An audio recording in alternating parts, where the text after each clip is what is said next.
Robert de Niro absolutely loses it, ranting about Donald Trump on the streets of New York. He's just another crazy homeless lunatic in Manhattan. They really should clean up those streets. We'll let you see what the Oscar winner had to say. Also, did Joe Biden fall asleep at the Memorial Day celebrations yesterday at Arlington? It looked like it. We'll show you that, and we'll also show you what the squad was doing on Memorial Day. They're very confused. Some would say stupid and un-American. Plus, Trump takes the Libertarian Convention by storm and a whole lot more.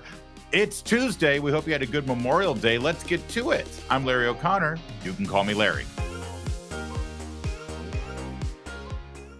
That's right. It's the day after Memorial Day. It's a Tuesday, but it's cleverly disguised as a Monday. And we hope you had an enjoyable weekend. And like us, you took time to recognize, respect, and pay due deference to those who gave the ultimate sacrifice for our freedoms, especially our freedom of speech, our freedom of expression, our freedom, while we still have it, to continue to oppose the statists and the Marxists and the losers who were trying to ruin this country. Thank you, you brave men and women, for letting us continue to try to preserve this country that you gave your lives for. We're very excited about today's program, and if you are just joining us now live at Rumble, come on in, sign in, and join our exciting live chat room, because those guys are lunatics. It's a blast. And if you're watching us after the fact, join us sometime live, will you? But while you're there, like this video, please, and leave some comments. Some comments? I had a few days off. Leave some comments, and we'll catch up with you and reply as well. Thanks so much. All right, earlier today, the Trump trial in Manhattan resumed. This should be the last week. This should go to jury. We might even get a verdict this week. And as you know, Donald Trump has been speaking to the media before each and every trial date, or court date, I should say. And lately, for the last couple of weeks, he's been bringing a posse with him of Congress people, media personalities, to speak to the media during the trial, during a recess. Well, Democrats are out of their mind. They can't believe that Trump is actually getting good publicity and positive poll numbers, because the American people are seeing how ludicrous this trial is. So they decided they had to jump on board. They had to put on their own show for the media, and they called out the big guns. Oscar winner and completely unhinged New Yorker, Robert De Niro. Here he was walking up to the press avail. He's surrounded by police officers from January 6th, including, see that tall, sort of Zoftic, bald man there? That's Harry Dunn. He was a cop on January 6th. He got caught in several lies about what he did that day. In fact, his lies were so bad that he couldn't even win the Democrat nomination for Congress in Maryland, despite the fact that Nancy Pelosi endorsed him.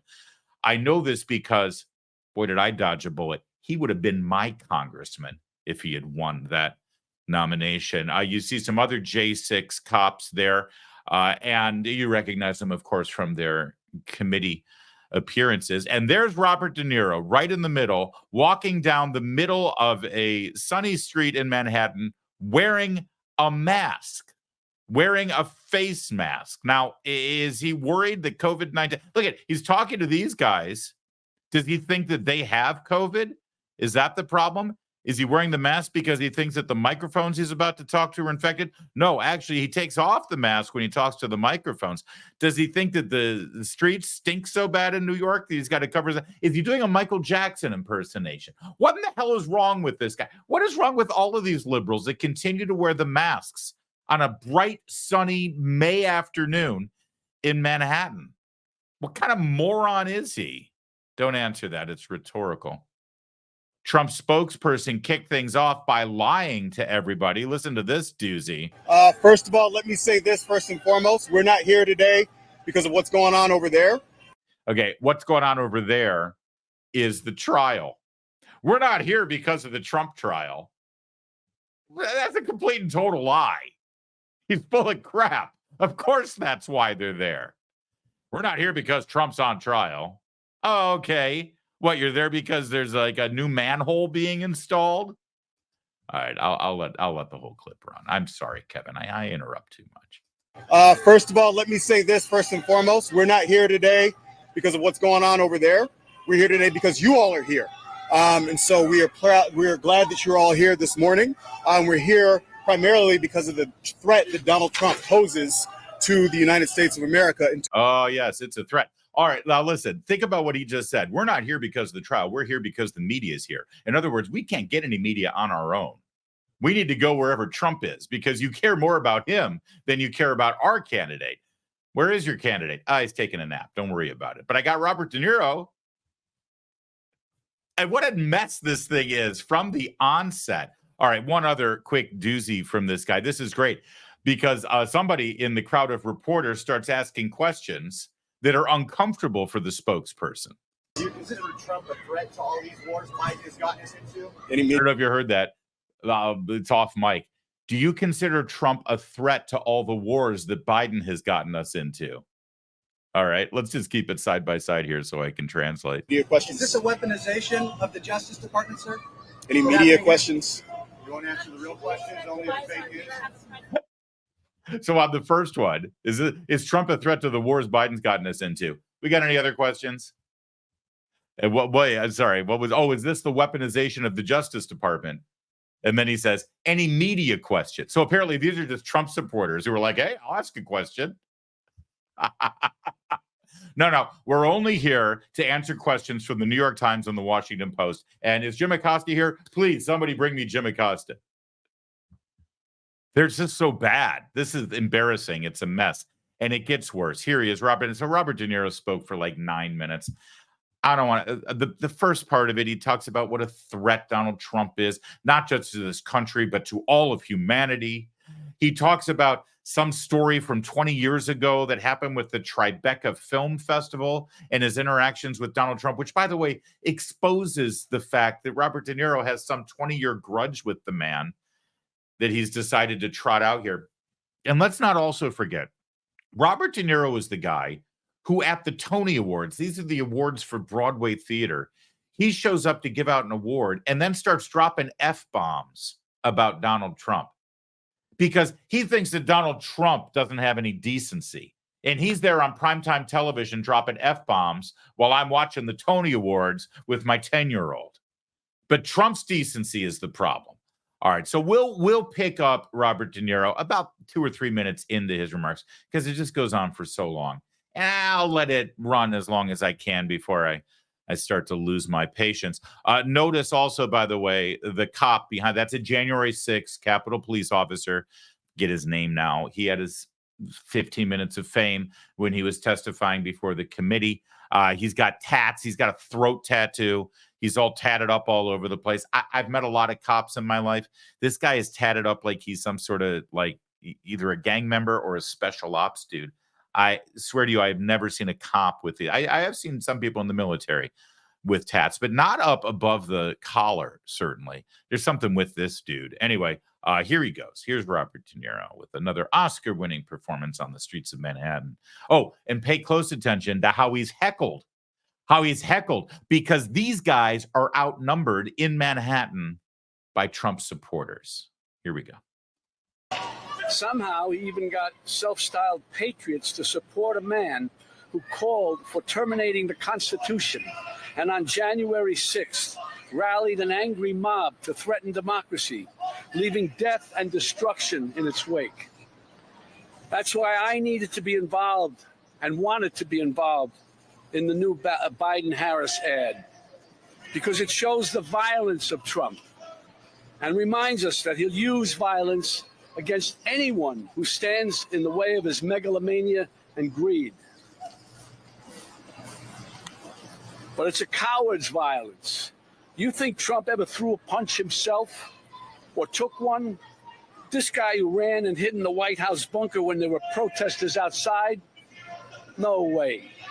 He doesn't get blood on his hands. No, he doesn't. He directs the mob to do his dirty work for him by making a suggestion. I'm pretty sure at this point, Robert De Niro believes that he's in a Martin Scorsese film. Do you notice the dialogue? He is reading, by the way. So I wonder if somebody wrote this for him. Does he think that he's reliving like The Godfather Part 4 now? Because honestly, part 3 was such a disaster. They probably shouldn't go there. He's talking about, get the mob to do it for you. He doesn't get his hands bloody. He doesn't do this. Later on, he's going to use a forget about it. I mean, dude's been hobnobbing with Hollywood hotshots for like decades now. You really think that he talks like that naturally? This is an act. He's put all this on. I mean, please. He owns restaurants and puts on a film festival in Tribeca, don't you know? But he's putting on the tough guy act, right?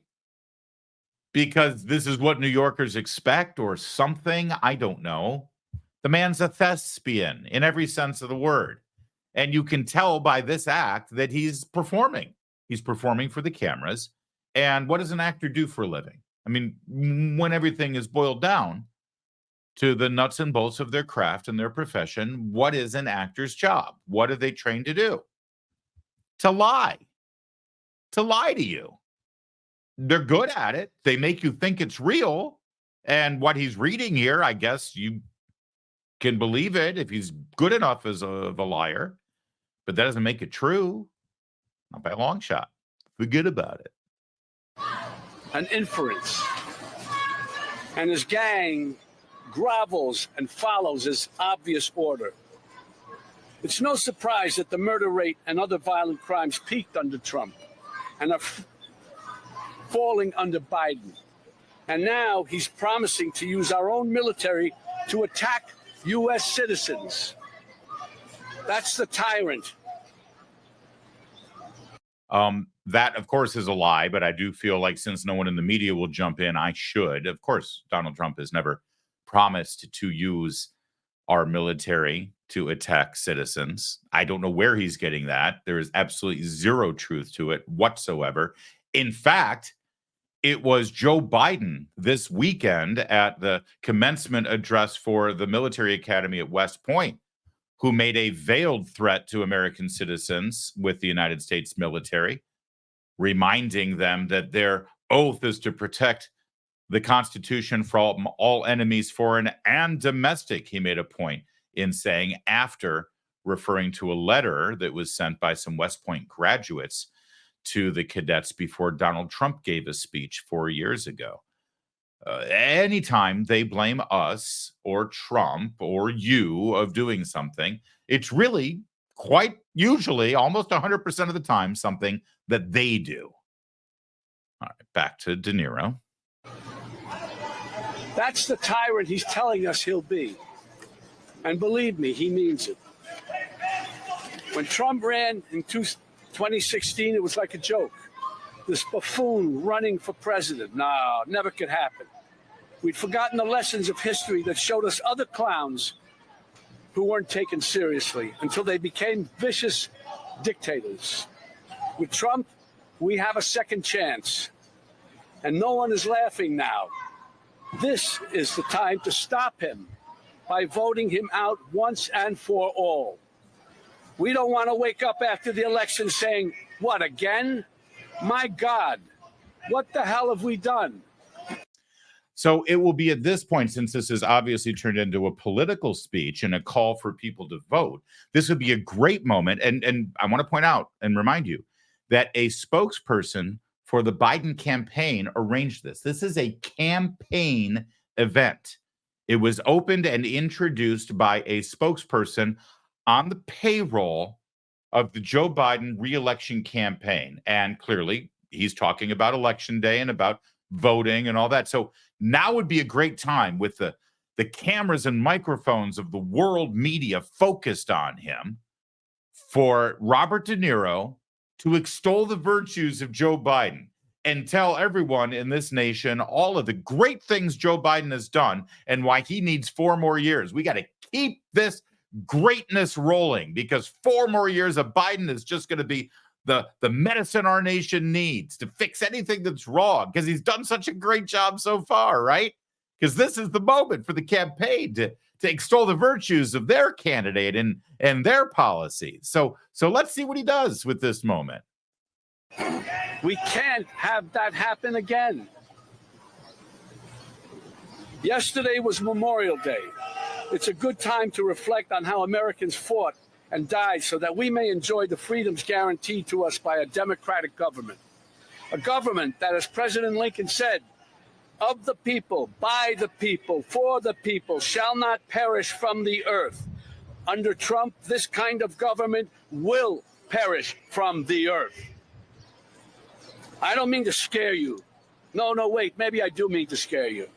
If Trump returns to the White House, you can kiss these freedoms goodbye that we all take for granted. And elections, forget about it. That's over. That's done. If he gets in, I can tell you right now, he will never leave. He will never leave. You know that. He will never leave. What does that mean?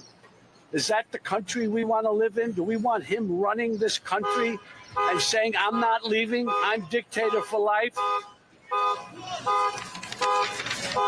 Now, I don't know if somebody triggered that car alarm on purpose to disrupt the press conference, or if this is just New York being New York. But the rest of this is just hilarious because De Niro's trying to speak over a car alarm while he attempts to terrify the American people that Donald Trump, should he be elected, will never leave office. In fact, he said it 3 times, so it's got to be true. He will never leave. He'll never leave. He'll never leave. I got to ask you, if they really truly believe this, and Trump does win in November, do you have any idea how ugly they're going to get? I mean, think about it. Think about it for a second. If you, in your heart, truly believed that the person who just got elected president is not going to leave office and is going to become dictator for life, what would you be willing to do to keep that from happening, to keep him from assuming office? I mean, we know how unhinged these people are. We know they've got their Antifa mobs at their disposal. We saw what they did at Trump's inauguration 7 years ago. These people are dangerous. They frequently call for uprisings in the streets. And now they're laying down this marker that they can't walk back. 8 years ago when Trump was running, we've got the reels of all of them saying he's never going to win. He's not going to win. He's not going to win. That's not going to happen. He'll never be president. And then he won. So now they need to ump their ante. And now they got to make him a tin pot dictator who will never leave office. And what evidence of that do they have? What proof do they have? Literally nothing. Literally nothing. You see, when Trump wins this November, he will be serving out his second and final term, right? See, last time when he was quite sure, and many of us were quite sure, that there was something wrong with how the election played out in many of the states, he attempted through constitutional means and through the courts and through Congress, which is the constitutional process that has been employed in the past to contest election, to challenge the ballots.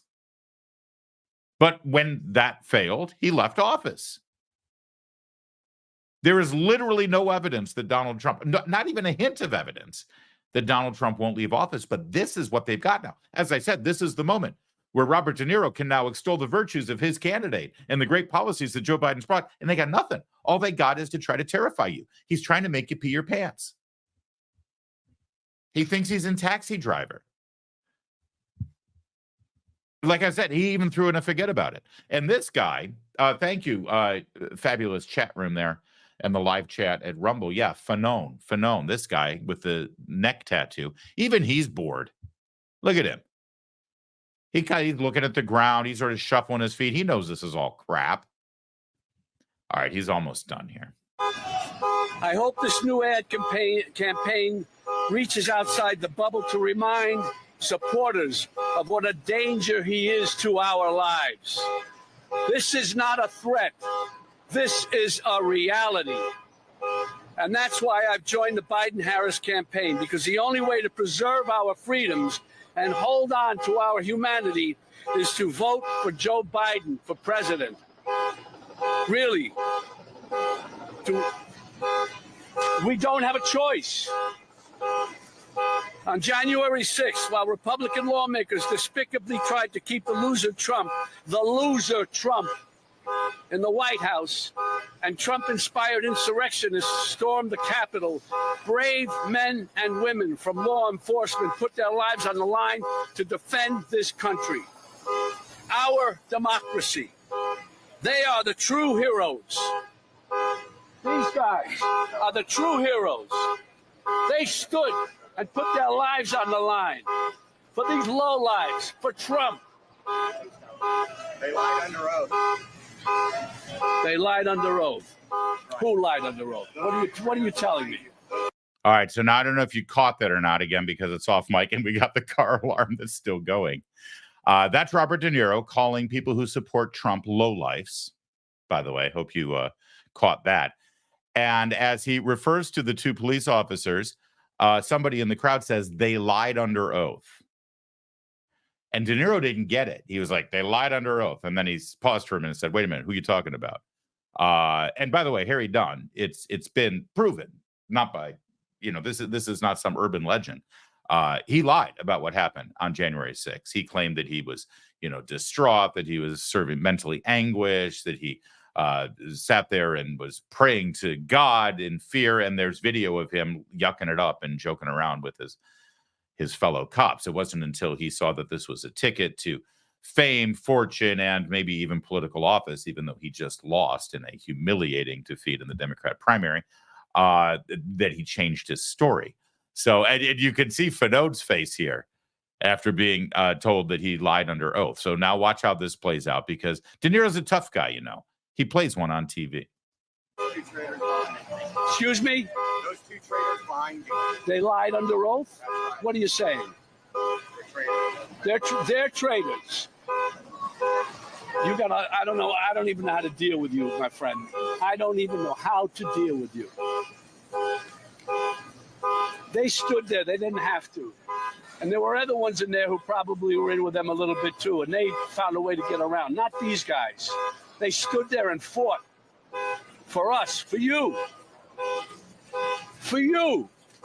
They weren't fighting for me. No, they fought for you, buddy. You're able to stand right here now. They are the true heroes. I'm honored to be with these two heroes today, from former Capitol Police Officer Harry Dunn and former Metropolitan Police Officer Michael Fanone. All right, so that's what happens when Robert De Niro doesn't have a script to work with. That was his ad-libbing. That was his improv. That was working without a script. It didn't go well for him. They lied under oath, said the man. And all Robert De Niro could say was, I don't know how to deal with you. Okay, how about facts? How about the truth? And then did you hear also he suggested that some of the other police officers ran and hid, but those guys stood? I'm curious. There's a lot of Capitol Hill police officers who were there that day who did deal with some harrowing situations. They're still wearing the uniform. They're still doing their job. He just said former police officers, former Capitol Hill police officer Harry Dunn, former Metropolitan Police Officer Michael Fanone. I'm just curious. Has it ever occurred to Robert De Niro or anybody else to ask, why are they former? Why didn't they stay in the force? Why didn't they continue to serve and fulfill their duty that was so important to them?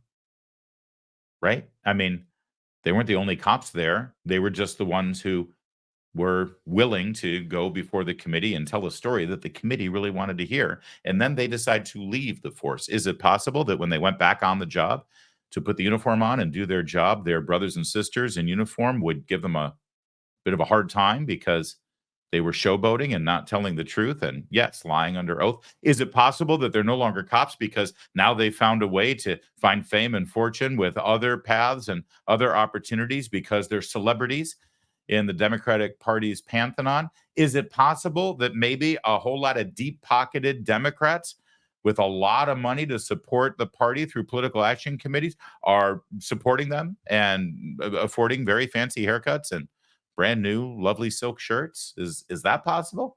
Not to mention funding a failed congressional campaign. I'm just curious. I'm just asking questions over here. If you don't have an answer, forget about it.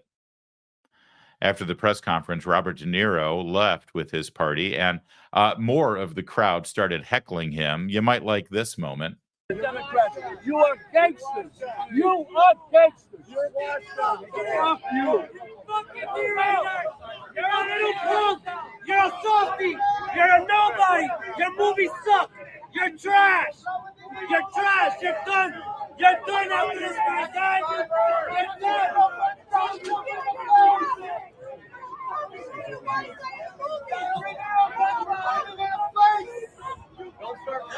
Yeah, that didn't end well. I think De Niro and the Biden campaign really thought that they were going to enjoy a lot of New Yorkers. I mean, hey, everyone in New York loves Robert De Niro. There's going to be crowds screaming and cheering him on. This is going to be fantastic. Boy, did this flop in its face. It is perfect with as De Niro, like the unhinged lunatic that he appears to be, leaves the street screaming profanities at another New Yorker who dares to disagree with him politically. And the guy with the MAGA hat with a deep Brooklyn accent says, "Your movies suck. You're a loser." Just another day in New York. Thanks, Democrats.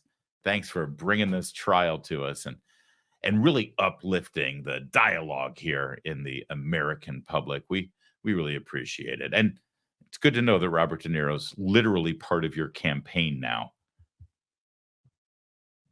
It's all an act. It's all a movie. This whole damn thing is a movie.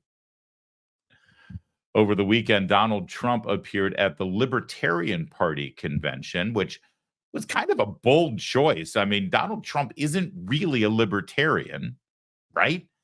But he was invited to speak, and he, along with Robert F. Kennedy Jr. and some other libertarians who you've never heard of course, one of them is the one who actually got the nomination.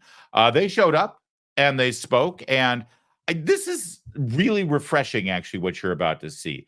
This is Donald Trump speaking to the Libertarian Party convention, the Libertarians giving him a hard time, and Trump giving it right back. It's like how we always used to hear American politics was before, it became machine washed and blow dried and scripted and teleprompted. This is what American politics should look like. The Libertarian Party should nominate Trump for President of the United States. Whoa. That's nice. That's nice. Only if you want to win. Only if you want to win. Maybe you don't want to win. Maybe you don't want to win. Thank you, D-Roy. Thank you. No, only do that if you want to win. If you want to lose, don't do that. Keep getting your 3% every 4 years. The reasons for doing so, policy and politics, are as solid as the Hope Diamond. I do love the keep getting you 3%. This is why libertarians are often called loser-tarians. Listen, I don't think the libertarians should have nominated Trump because, well, he's not a libertarian. And I'm actually kind of glad they didn't, because I'm afraid that Donald Trump would have then felt sort of obligated to advance some of the Libertarian Party's interests and ideals. I, like most conservatives, in my heart, want to think that I'm a libertarian because, generally speaking, it means getting the federal government out of our lives. But the fact of the matter is, libertarianism, moved to its extreme, as you see in this room, is actually completely unworkable and devoid of any moral compass. That's my biggest issue with it. And Donald Trump doesn't really fit in that equation. But I understand the intention of asking for the nomination. It would have kept a libertarian candidate from maybe drawing enough votes from a close state where Trump could be on the bubble. And also, it would sort of form a larger coalition. Don't get me wrong. Ronald Reagan sort of built that coalition back in the 80s, the libertarian leg of the stool, along with the robust foreign policy leg of the stool. And then the third leg of the stool, the Christian conservatives looking at moral issues. Ronald Reagan was the kind of figure that could keep all three of those factions functioning together. That kind of politician doesn't come around all the time. And the fact is, left to their own devices, the strong libertarians often are in conflict with the other two legs, the robust national security leg and the moral majority, as they were called back in the 80s. So it didn't go that well, but I did like the fact that Donald Trump was shouting back at them, and he was this close to calling them losers. Keep losing. Go ahead, keep losing if that's what you want. I'm here. I'm willing to take your nomination. I'll even give you a seat at the table. I mean, it would have been smart for the libertarians to do that if you think about it. Okay, Trump, we're going to go ahead and do this. This is how it happens in parliamentary countries, right? Where you have factions that get together and form a coalition government for the majority so they can get a prime minister on board. So then you've got someone who really only represents 3 or 4% of the voting public. But because that 3 or 4% helped build the coalition that made the guy prime minister, they now have a seat at the table. They actually have a voice in the new government, which would have been amazing for the Libertarians. But as you saw, they do, in fact, like losing with their 3% because it's a pure 3%. God bless them. I love how pure those Libertarians are. All right, listen, more on the Libertarians in a minute because they're funny. But Donald Trump wasn't done. He actually sat down with Tim Pool, podcaster Tim Pool, where a long-ranging interview, and some news was made. Take a look at this.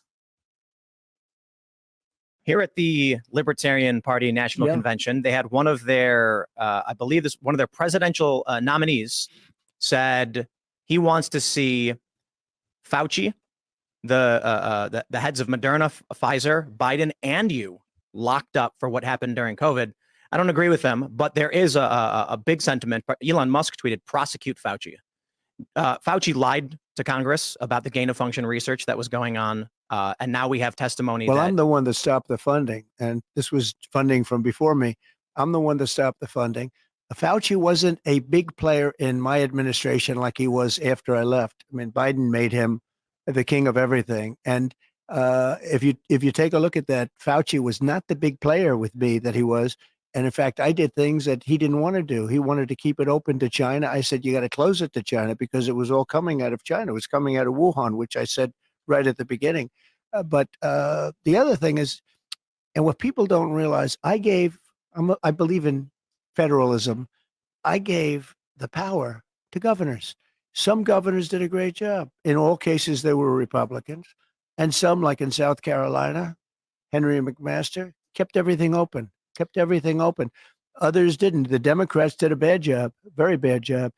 But basically, I gave that power over the states. I gave it to the governor. I gave it back to the states. And I think it's something which, when people realize that, it's something that they respect. All right. He also said in this interview that he is open to a criminal investigation into Anthony Fauci's behavior, while saying he really didn't have much of a say in the government. Listen, I have been saying for a while now that Trump needs to make this part of his campaign. He needs to say, when I'm elected, we're going to do what Joe Biden should have done 4 years ago, and that is be fully transparent on every aspect of the pandemic, on the origins of it, on gain of function research, on what the federal government knew about it, when we knew about it, whether our money paid for gain of function research, when we knew the true origins of the virus, whether that was covered up by the NIH or Anthony Fauci or people associated with him. While we're at it, we're going to have full transparency on how decisions were made with regard to recommendations of lockdown, school shutdowns, who said what to whom, and who had a seat at the table to decide whether schools should get shut down. Then the vaccine and what was known and what was not known about the vaccine. He needs to be completely upfront with this and say, yes, if people broke the law, they will be prosecuted. This would be one of the most popular political positions anyone could take in 2024. Why he doesn't do it, I'll never know. But he seems like he's close to it with that interview with Tim Pool talking about Fauci. Reaction over on CNN with regard to the Libertarian Convention and the fact that Donald Trump did not get the nomination. Neither did Robert F. Kennedy Jr., by the way. Trump going there this week, they are striking such a confident pose right now. He goes to the Libertarians and tells them, if you want to keep getting your 3%, go ahead. Otherwise, come with me. He goes to the Bronx and says, I'm better than Joe Biden. I'm trying to build a party that's inclusive of you. I think all the places he's going, they are striking this confident pose. And it's a campaign unlike we've seen from other Republican candidates. I think it's pretty confident, and they know they're winning, and they're trying to take advantage of that position. Yeah, he's not wrong. Just going to the Libertarian Convention and weathering the potentially volatile response is something that Joe Biden would never dream of doing, or should we say the people pulling the strings and making decisions for Joe Biden would never dream of doing. And Scott Jennings, the only conservative Republican employed at CNN and allowed to speak on that entire network, he's not the only one saying that. Look, I think going to the Libertarian Convention was smart. According to Gallup, they represent 17-20% of the American electorate. maybe you shave off 8% of them. That can make a difference in a very, very tight presidential race. Regardless of the reasons, going to the Bronx, it's important. No one should be presumptive to assume that people of color are going to just vote one way purely because they're black or because they're Hispanic. That seems to be the case for my Democratic friends. And I think it's why a lot of people of color are looking at Joe Biden and they're realizing that my life is not better. When I go to the grocery store, things are expensive. The infrastructure in my surrounding community has not improved. And when I think about the future for my children, they're still in dilapidated schools where the educational system is deplorable. That's the Democratic message in my perspective. And so to have a Republican show up, whether he's being booed, jeered, whatever the case may be, he's showing up to places where Joe Biden is not. And I think that's going to make a difference. Do you think Michael is starting to hear something from his friends back in the community where they're actually starting to notice what's going on here? And again, I want to point out, no one is speaking on behalf of Joe Biden in terms of how great things are. The only thing you're hearing from that side of the equation is how scary Trump is. And the American people are like, yeah, no, it's not that scary. I know you're saying that, but that's not true. I know you keep saying it, but it's just not true. So let's quickly analyze whether it actually hurts Donald Trump that he didn't get the Libertarian nomination, right? Is this a bad thing? Why put yourself up there for something if you're going to lose? A lot of people were commenting politically that this is a bad look for Trump because he went in there thinking that he was going to get the Libertarian nomination and he didn't get it. Why set yourself up for failure? Now, I would take issue with that. I don't think they ever actually thought they were going to get the Libertarian nomination. I think they're trying to make the case and actually show, as you just saw from the CNN commentary, that they're willing to go anywhere for the votes. And all Americans, no matter what party political affiliation they belong to, unless they're pro-Hamas supporting terrorists, they deserve to be spoken to and they deserve to be asked formally for their support. That's actually a good thing, right?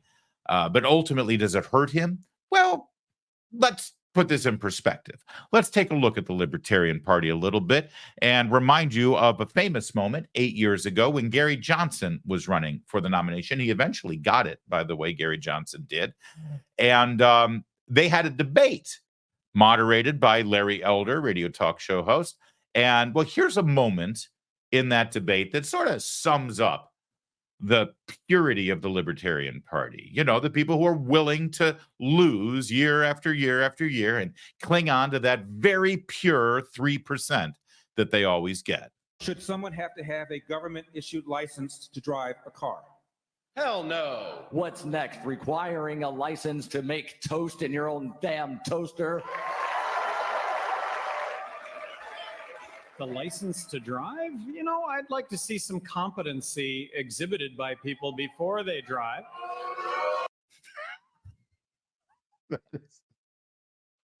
That is the pure essence of the Libertarian Party.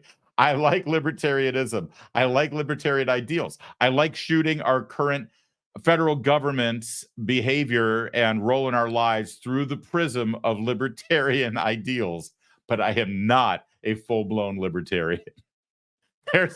And so Gary Johnson, who, by the way, is a Republican, he ran for the Libertarian nomination because he wanted to give people an alternative to Trump and Hillary. Didn't work out very well for him, or anyone for that matter. He made a lot of money doing it, by the way. The only libertarian principle that he really had was that weed should be decriminalized, and that's really all libertarians care about. There is Gary Johnson, that face, getting booed by the Libertarian Convention because he thinks maybe when people are operating a vehicle at 90 miles an hour hurtling down an expressway, they should show that they have some basic confidence to operate that vehicle. Boo. Cat Turd summed things up pretty well, actually, as he often does on X. Libertarians, here's how they tweet, and then here's how they vote.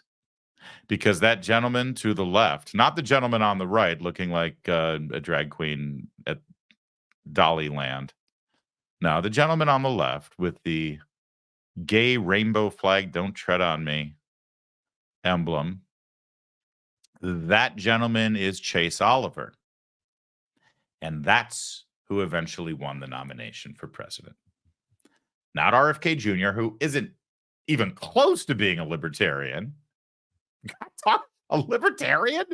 Did they really entertain RFK Jr., the man who wants the government to control everything with regard to the environment and carbon emissions and outlaw your car?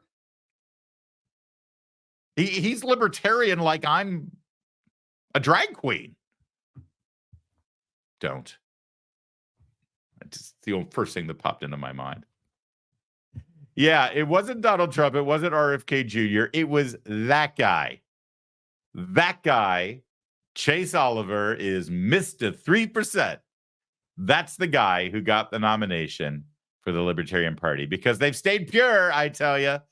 They've stayed absolutely pure. Libertarians, how they tweet, and then how they vote. Honestly, Trump kind of dodged a bullet with this one, I think.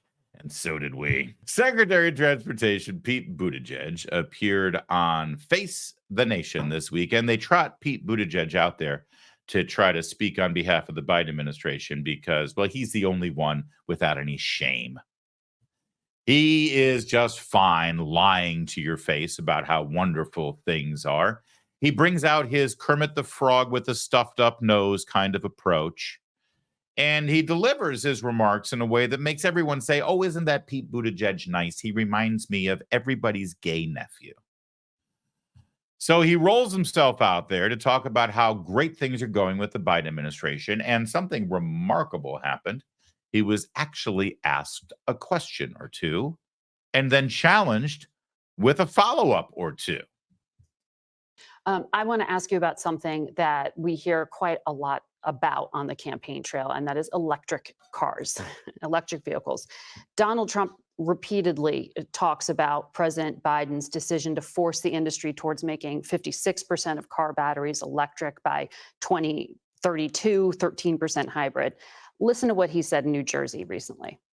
Do you notice he's trying to save the electrical vehicle, but not the gas-powered, which is the vehicle that everybody wants? They're going crazy with the electric car, costing us a fortune. We're spending hundreds of billions of dollars subsidizing a car that nobody wants and nobody's ever going to buy. He's not wrong. Oh, he's on wrong. the purchasing. He's not. Of the 4 million vehicles purchased, 269,000 electric vehicles were sold in the U.S. market. It's up like and 2%. Every single year, more Americans buy EVs But than why the year. Well, aren't this we is really seeing it move important. more quickly? Every single year, more Americans buy EVs than the year prior. There are two things. Now, as much as I appreciate her saying he's not wrong, people aren't buying these cars, she isn't pushing back on the lie that you were just told, or the made up truth. Yes, every year more and more people buy electric cars, but not because the market demands are there. No, there are federal government mandates, there are state mandates, there are local municipalities who are bending over backwards to buy electric vehicles. Many cities and counties were given free money from the federal government to convert school buses or other vehicles that they currently use into electric vehicles. That's part of that 2% number. Okay. So given the market demands, when you actually look at the performance of electric vehicles, their convenience, and the American consumer satisfaction with them, other than Tesla, it's a complete and total disaster. All right. Ford made a lot of publicity by converting their famous and very popular F-150 pickup truck to an electric option. They reported earlier this year that they were losing over $135,000 per vehicle. And after 1 year, they've ended the program completely. And one would argue that the only reason they started the program in the first place is because all of those billions of dollars that they got from the federal government, like a gun to their head, forcing them to do so. The fact of the matter is, right now, there is only one popular and market-friendly electric car in America, and that is made by the man the Biden administration hates, Elon Musk, Tesla. And at this point, even Tesla has sort of saturated the market, and their figures are down a little bit.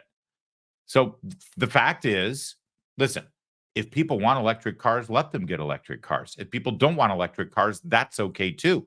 The only point Trump is making is that they're forcing it down your throats, and spending billions of tax dollars to try to incentivize these things that nobody wants. So when Pete Buttigieg says every year more and more people are buying electric cars, they're buying it literally because their governments are buying it and they're forced to do so.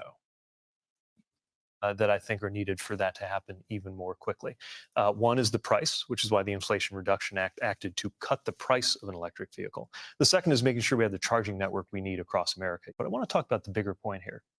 And I take this very personally because I grew up in the industrial Midwest, literally in the shadow of broken down factories from car companies that did not survive into the turn of the century because they And didn't many keep of those up auto with the workers times. are concerned that electric vehicles require fewer humans to manufacture. The most important thing is that the EV revolution will happen with or without us, and we've got to make sure that it's American-led. And You know, they say that a lot. And I gotta at some point say, what in the hell are you talking about? What does that mean? The electric vehicle revolution is going to happen with or without us. Well, how exactly does it happen without us? Have you actually thought about this? Because I hear it all the time. I hear it from him. I hear it from Elizabeth Granholm. I hear it from Kamala Harris. I hear it from Joe Biden when it's on the teleprompter for him to read because he has no idea what he's talking about anyway. But have you actually broken that down for a second? The electric, so I guess they're saying that we're all going to be driving electric vehicles at some point, and if American manufacturers don't get on board, it's going to be all Chinese-made electric vehicles, right? So it's going to happen with or without us, so we better get on board and we better do it. Who's we in this equation exactly? Right? So it's not like the American automobile manufacturers have been terrified of this and they're begging the federal government to subsidize their development of electric vehicles. No, that's not the case in any way whatsoever. It's actually the opposite. They've been resisting moving in this direction because it's not cost effective and there isn't a demand for it. And as you just heard, there isn't a network of electric chargers to be able to accommodate the needs of everyone driving an electric vehicle instead of an internal combustion engine. No, it's the federal government who's been forcing this on the manufacturers against their will. So when Pete Buttigieg and the Biden administration say the electric vehicle revolution is going to happen with or without us, we better get on board. What they're saying is we know better than the automobile manufacturers. We know what's going to happen with transportation and with the American public's demand for electric cars. So we're going to force this thing to happen. It makes no sense. It's top-down, statist-run economic principles and theories which literally never work. Now, it would be one thing if the American people were clamoring for electric cars and we had no options. And so all we could do was go to China. But that's not the case. So what exactly does it mean? It's a lie. It means nothing, and it makes no logical sense if you have any basic understanding of economic free market principles, which, of course, Pete Buttigieg doesn't. And that's what the president is focused on. We don't want China. Look, under the Trump administration, they allowed China to build an advantage in the EV industry. But under President Biden's leadership, we're making sure that the EV revolution will be a made in America EV revolution. That because is of these tariffs critically we're important. talking about that President Biden says he's going to roll Also, out. just making sure we invest in America's capacity, making sure that we are onshoring or friendshoring the materials and the processing of what goes into these EVs, making sure that America masters these processes. Because look, there's no way that we're going to get to the middle of this century with the technology that we counted on a century ago. Now, there are obviously a lot of voices here in Washington who are interested in keeping the status quo. He says it's going to be one of the first things he does. Would if be he's happy to reelected. see Americans trapped with dirty and expensive fuels. Yeah, let's get to that dirty part real fast. Dirty and expensive fuels. First of all, you know that the only reason that oil and refined oil into gasoline is expensive right now is because of that guy and his boss, Joe Biden. It was cheaper than it's ever been. Well, cheaper than in the last 20 years under Donald Trump. We can be completely fuel independent and oil independent and energy independent if we just get the government out of the way and let the market go and let drilling occur in this country. Everybody knows that. Number one. Number two, dirty. dirty. You know what they mean when they say dirty, right? They mean carbon emissions. You know, carbon dioxide is invisible. So by definition, it's not dirty, but they've redefined clean air and dirty air to reflect how much carbon dioxide is in the air, because they still believe in this global warming thing.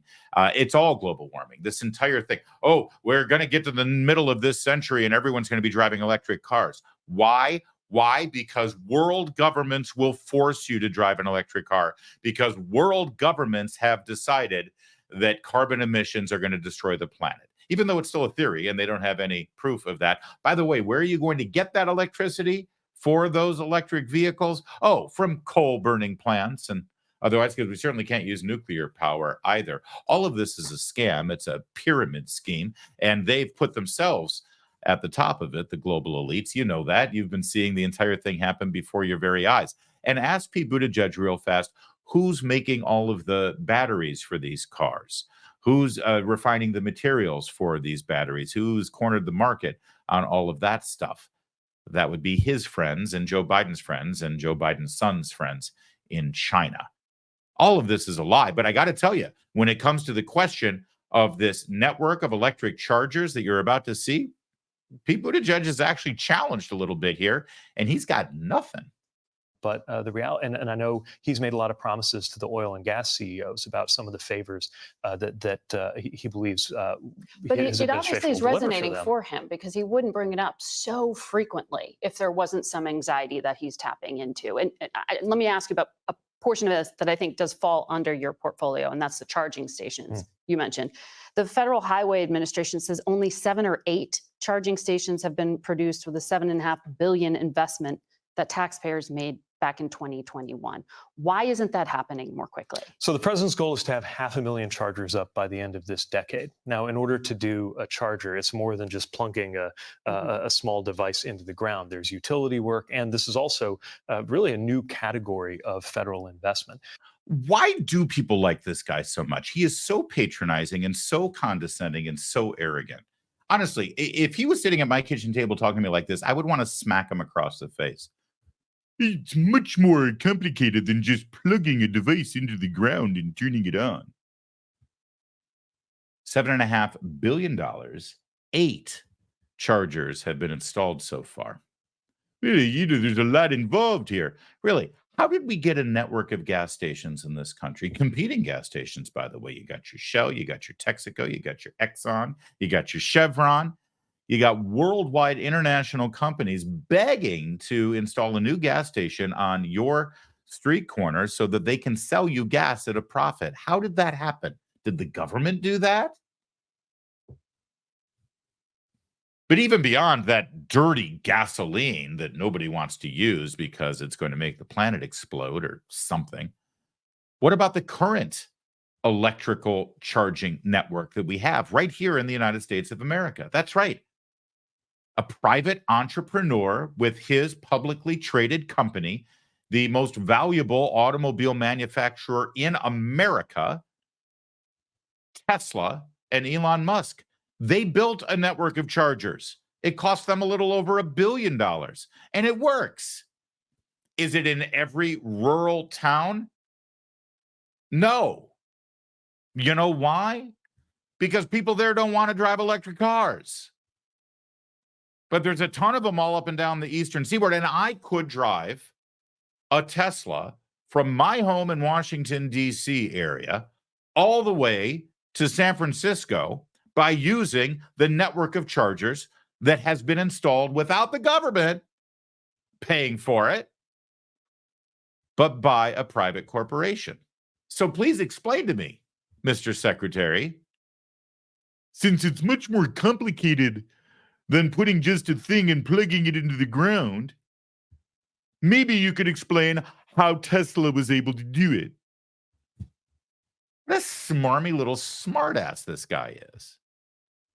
But we've been working with each of the 50 states. Every one of them is getting formula dollars to do this work, 7 or engaging 8, them in though? the first handful. Again, by 2030, 500,000 chargers. And the very first handful of chargers are now already being physically built. But again, that's the absolute very, very beginning stages of the construction to come. The reason that we're investing federal dollars is to fill in some of the gaps in areas where it is not yet profitable for the private sector to do it. Now, again, the majority of charging will happen at home. And in some senses, an electric vehicle has more in common, fueling it has more in common with charging your phone than it does with filling up a gas car in ways that are both helpful and challenging.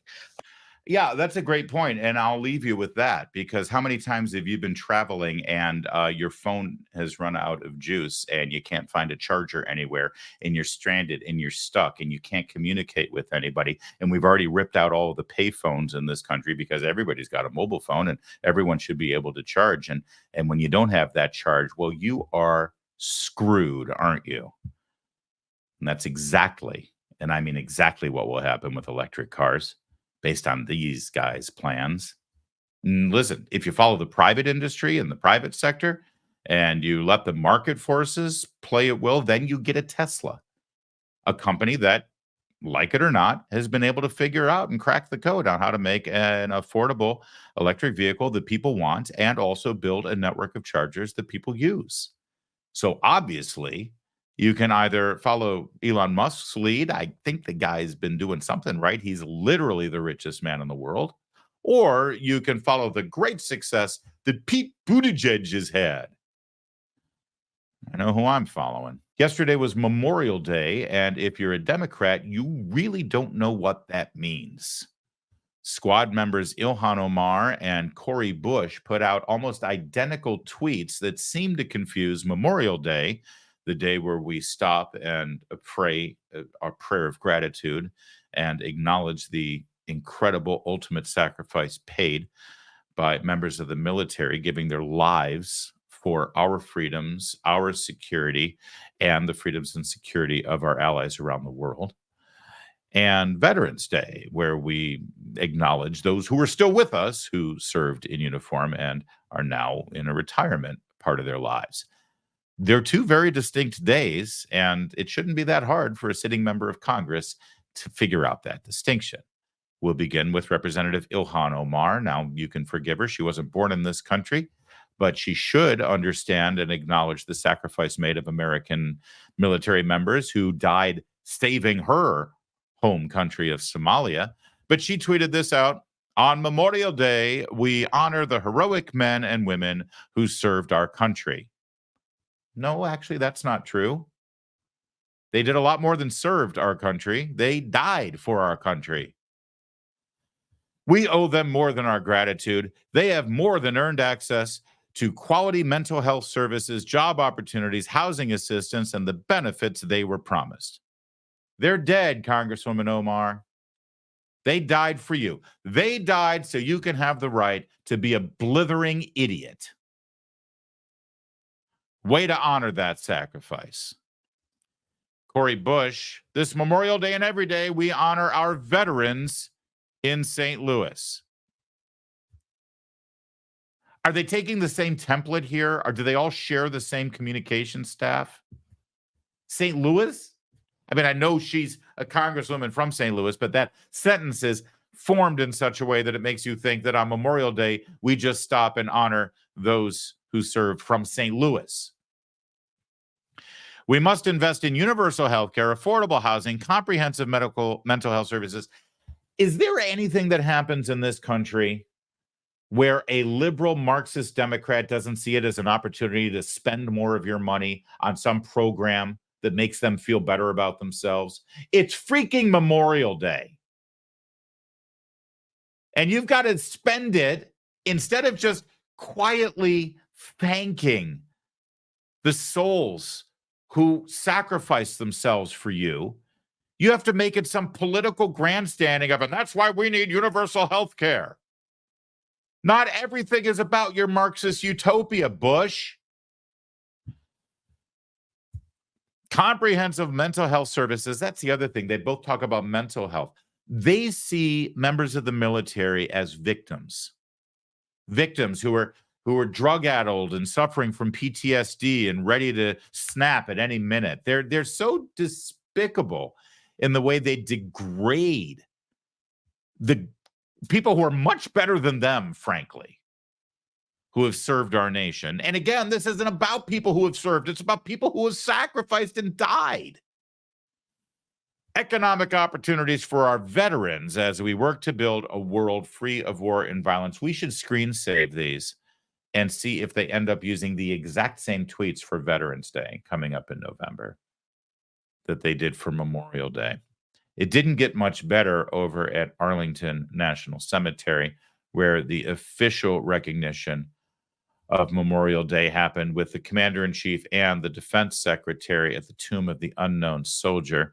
First, Lloyd Austin, who's lost quite a bit of weight since his health scare. You remember he had cancer and then refused to tell the chain of command that he was in the hospital and missing in action. He went AWOL, basically. Anybody under his command in the military would be dishonorably discharged for doing such a thing. But this guy, oh, no, he's a hero.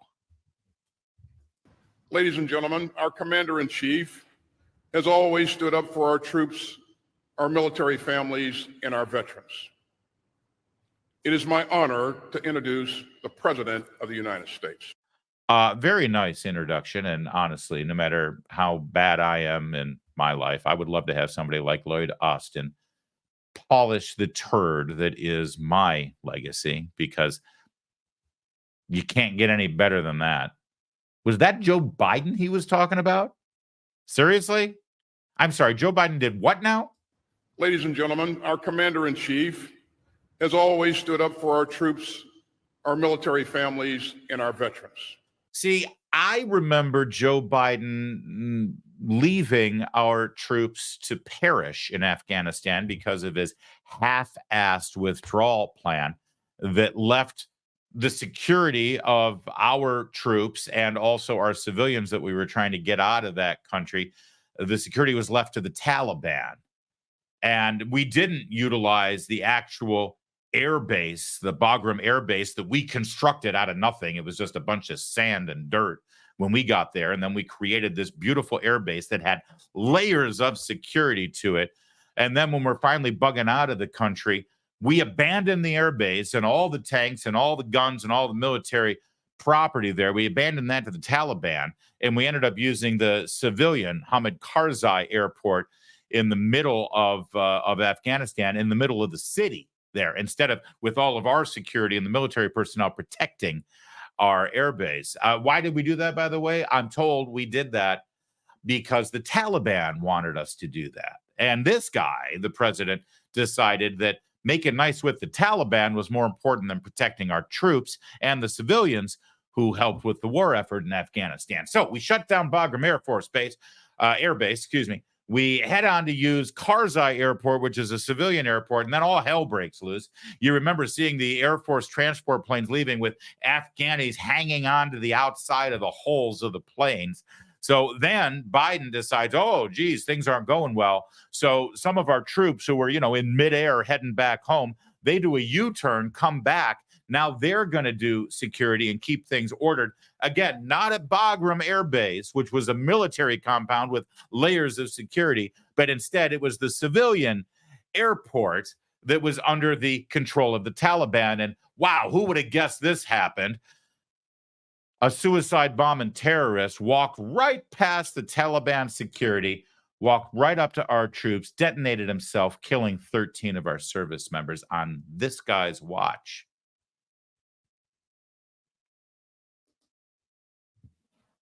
And Lloyd Austin, the defense secretary, has the unmitigated gall to say about the man who allowed that to happen. He has the gall to say, ladies and gentlemen, our commander-in-chief has always stood up for our troops, our military families, and our veterans. Not to mention the fact that when their remains were brought back to America for the dignified transfer at Dover Air Base, the commander-in-chief, while standing watching the flag-draped caskets pass in front of him, stopped and looked at his watch several times. Yeah, that's the commander-in-chief that has always stood by our veterans. before he was introduced with such a glowing introduction by Secretary of Defense Lloyd Austin. During one presentation at Arlington, it appeared as though the President of the United States took a little nappy poo.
On that, although we're going to get dinged with copyright, aren't we, for that one? I guarantee you we'll get dinged for copyright over on that other video platform. Yeah, I think he had a little drool on his chin, didn't he? That was who has not seen that? I have toddlers. You see them falling asleep. No, I'm just resting my eyes. You know how like your head moves like a centimeter, but it feels like it's like falling off your shoulders when it sort of wakes you up, but it didn't even wake him up. I mean, he's almost 82. It's understandable, I suppose, but it's kind of embarrassing. And again, disrespectful to the people that he's supposed to be honoring there at Arlington at Memorial Day. I'm sure that he was just praying the rosary. He's such a devout Catholic after all. Or maybe thinking about his son, Beau. Because anytime there's any event involving anybody's death, you can count on Joe Biden bringing up his son, Beau. This week marks 9 years since I lost my son, Beau. Our losses are not the same. He didn't perish in the battlefield. He was a cancer victim. Now, I guess he deserves some credit for actually finally acknowledging the truth, because usually when he brings up the death of his son, he makes it sound like he was like riddled with bullet fire in a foxhole, crawling through the muck and mire of the war-torn battlefields of Iraq. The guy was a JAG officer. He was a lawyer. He didn't die in Iraq. He died after he came back. He was serving as attorney general. They wanted to prop him up and be a senator or maybe even president, because that's how the Biden family operates. So for the first time that I can remember, he actually acknowledges that his loss is not the same as those who were there to acknowledge people who died. So why does he keep doing this? Now, I know that some of you will give him the benefit of the doubt and you say, well, he's just showing empathy. After all, just like the people who were there are others who have lost a loved one. I hate to break it to you, but literally every single human being on planet Earth has lost a loved one at some point in their lives. Whether it's a grandparent or an aunt or an uncle or a parent or a child or a brother or a sister or a friend or a teacher, everybody, it's kind of a common theme amongst every human being that at some point people die that are part of our lives. So what point is he proving by constantly bringing up the death of his son? It's sick. And speaking of Beau Biden, I mean, he wants to talk about his son in these glowing terms, and God rest his soul. I mean, it's sad that he got cancer and died, but he does this as some kind of flex because he's supposed to be Father of the Year, right? I give you my word as a Biden. We Biden stick together. I've got all my kids. I've got my grandkids. It's what he talks about all the time. They're props in his political career. But he never really tells you the whole truth about his family and certainly his son, Beau. So, again, I got nothing to say about Beau. Guy died, and it's sad. Beau was married to a woman. Her name is Hallie Biden, Beau Biden's wife. That would be Joe Biden's daughter-in-law. Now, when Beau Biden died, Hallie Biden, obviously grief-stricken widow, was approached by a man to bring her comfort. And one thing led to another, and suddenly a romantic relationship was sparked between the two. Actually, it was a physical relationship, a sexual relationship. The man was Joe Biden's other son, Hunter Biden. Yeah, Beau Biden, his son, dies, and his widow, Hallie Biden, suddenly starts a romantic physical relationship with her dead husband's brother, who also, by the way, was married at the time. Now, I don't want to get into too tawdry of the details involved here, but if you do some research on Hunter Biden's laptop and take a look at some of the text messages that were sent back and forth, let's just say it was a volatile relationship. Let's say there was a lot of sex involved. There was a lot of drugs involved. There was a lot of addiction involved. There was a lot of volatility involved. These are temperamental types. This is Joe Biden's family. He's Father of the Year, I'm telling you. It got so bad that Hunter Biden, in his drug-crazed dementia, went and got a firearm. He obtained a gun. And on the federal form that he was filling out to get that gun with his new girlfriend, Hallie, who is, of course, his sister-in-law, he lied on the federal form, it appears. Allegedly, he said that he was not using drugs or had any sort of history with drugs when you put in the federal form to obtain a firearm. That's a federal form, by the way, that Democrats, Joe Biden, his party, they demand that you have gun regulations like this. Got to do this, you got to do that, you got to dot that I, you got to cross that T, you got to pay this fine, you got to pay this fee, you shouldn't have this kind of gun, you shouldn't have that kind of gun. We need more laws, more laws, more laws. So here's Hunter Biden violating, it appears, one of those laws that the Democrats demand that you have by saying that he didn't do drugs. Then, during one of his drug-induced paranoia outbreaks, he freaks out and he wants to get rid of the gun that he's got.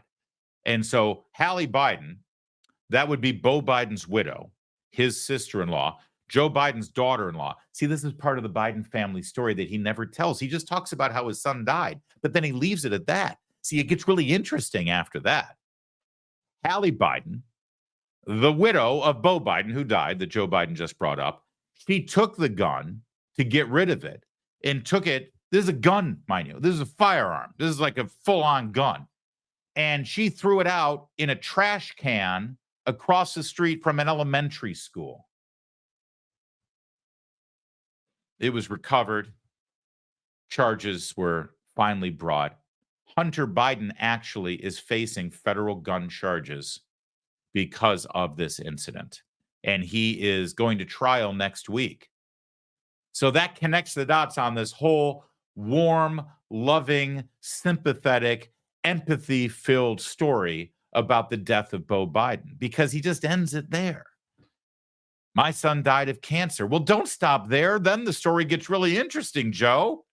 And the fact that Hunter Biden is facing a trial this week, oh, you'll never guess what Joe Biden was doing this weekend.